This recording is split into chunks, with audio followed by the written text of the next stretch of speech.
30వ వచనం. యేసు ఆ చెరక పుచ్చుకొని సమాప్తమైనదని చెప్పి తల వంచి ఏమైందంట? సమాప్తమైనదట. సమాప్తమైనదని చెప్పి యేసయ్య తల వంచి ఆత్మను అప్పగించెను అని ఇక్కడ వ్రాయబడి ఉన్నది. దేవుడు భూలోకమందు తండ్రి చేత పంపించబడిన రీతిగా పంపించబడిన పనంతా ఏం చేశాడంట? సమాప్తము చేశాడట. పంపించిన పనంతా సమాప్తము చేసినట్లుగా ఇక్కడ వ్రాయబడింది. అది ఏ పని అయి ఉంటుంది?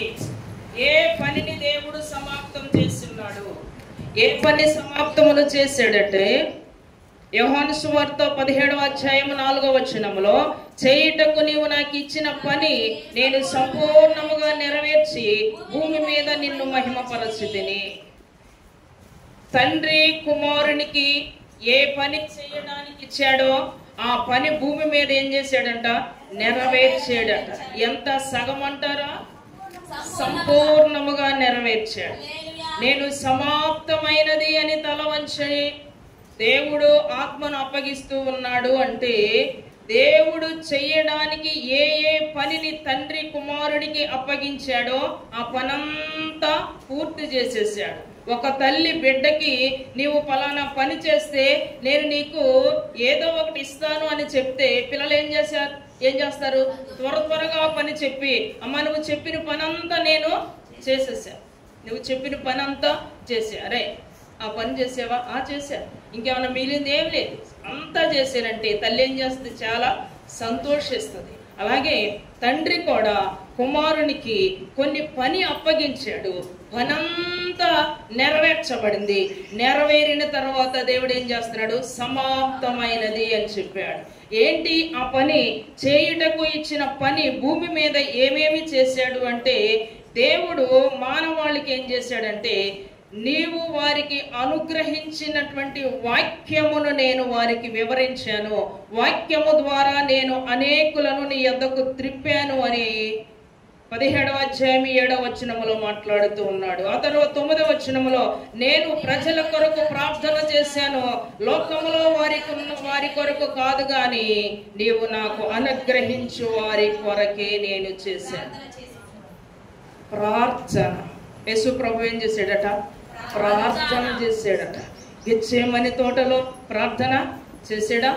ఎక్కడున్నా యేసయ్య ప్రార్థన చేశాడు, ఉపవాసం చేశాడు. అనేకులను రక్షించడానికి, ప్రభు బిడ్డలుగా తీర్చబడడానికి కూడా యేసు ప్రభు ప్రార్థించాడట.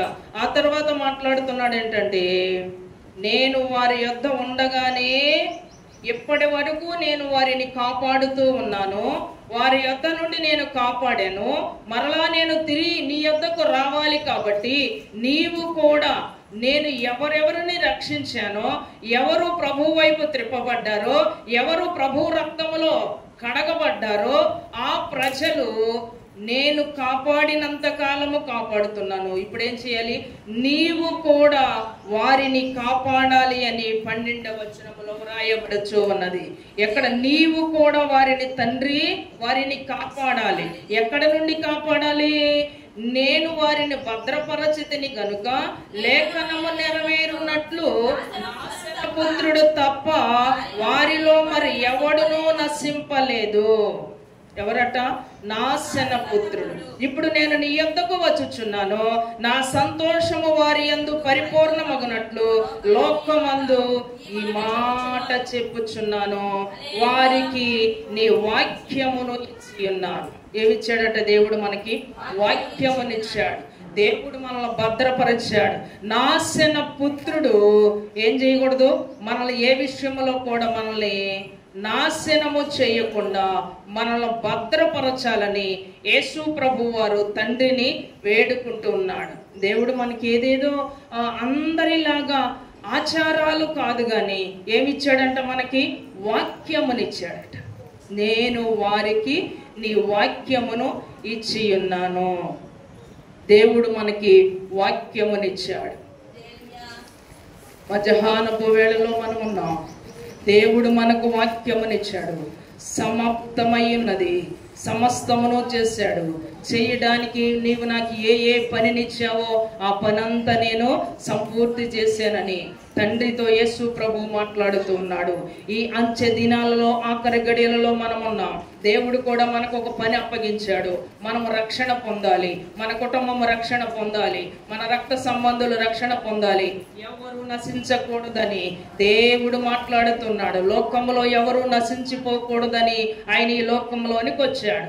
మనకు కూడా చెప్పాడు, నశించిపోకుండా మనల్ని కూడా ఏం చేయాలి, అనేక శిష్యులనుగా చేసి అనేకులను రక్షించి ప్రభువుకు మనము కూడా అప్పగించాలి. మనకి కూడా దేవుడు ప్రతిఫలాన్ని ఇస్తాడు.